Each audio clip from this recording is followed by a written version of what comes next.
Ito ay rated SPG. Striktong patnubay at gabay ng magulang ang kailangan. Maaaring may masiselang tema, lengguwahe, karahasan, sexual, horror o droga na hindi angkop sa mga bata. Ikaw ang aking dala sa gabing madilim.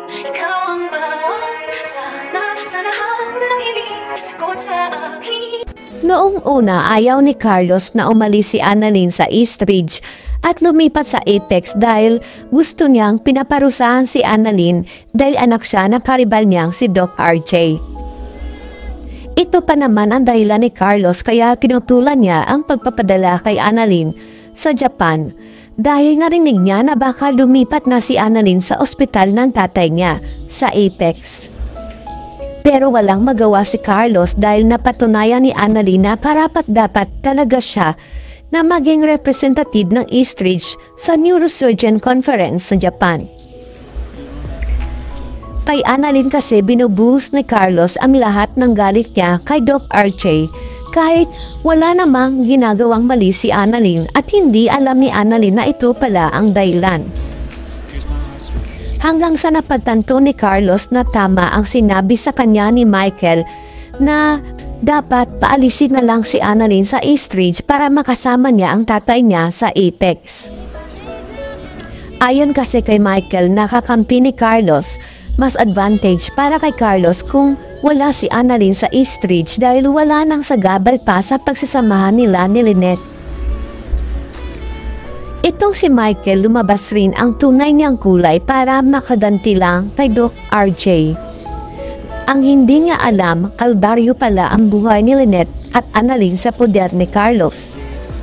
Sobrang kaba pa ni Carlos dahil muntik na magsumbong si Lynette kay Annalyn tungkol sa sugat niya sa braso, mabuti na lang at naabutan niya ang mag-ina. Kaya para makalimutan ni Lynette ang kasalanan ni Carlos, narigaluan siya nito dahil sasama si Lynette kay Annalyn papuntang Japan pero may kapalit pala ang suhol niya. Kinausap ni Carlos si Lynette na kung ano man ang nangyayari sa kanilang mag-asawa, wag na wag itong magsusumbong kay Annalyn at pumayag naman si Lynette. Sa East Ridge, magtataka na lang si Doc Katie at Doc Lyndon kung bakit nag-iba na naman ang pagtrato ni Carlos kay Annalyn dahil tinutulak nito si Annalyn na lumipat na lang sa Apex. Mas lalong pahirapan ni Carlos si Annalyn sa East Ridge para si Annalyn na mismo ang magsasabi na gusto na niyang lumipat sa Apex dahil nahihirapan na siya sa East Ridge. Naalala kasi ni Carlos ang sinabi ni Annalyn na tatapusin pa niya ang residency niya sa East Ridge dahil okay pa naman ang kalagayan niya dahil walang Moira at Zoe sa East Ridge. Pero dahil sa pagpahirap ni Carlos kay Annalyn, tatanggapin na lang ni Annalyn ang alok sa kanya ng tatay RJ niya na bumalik sa Apex dahil sila naman ang may-ari nito.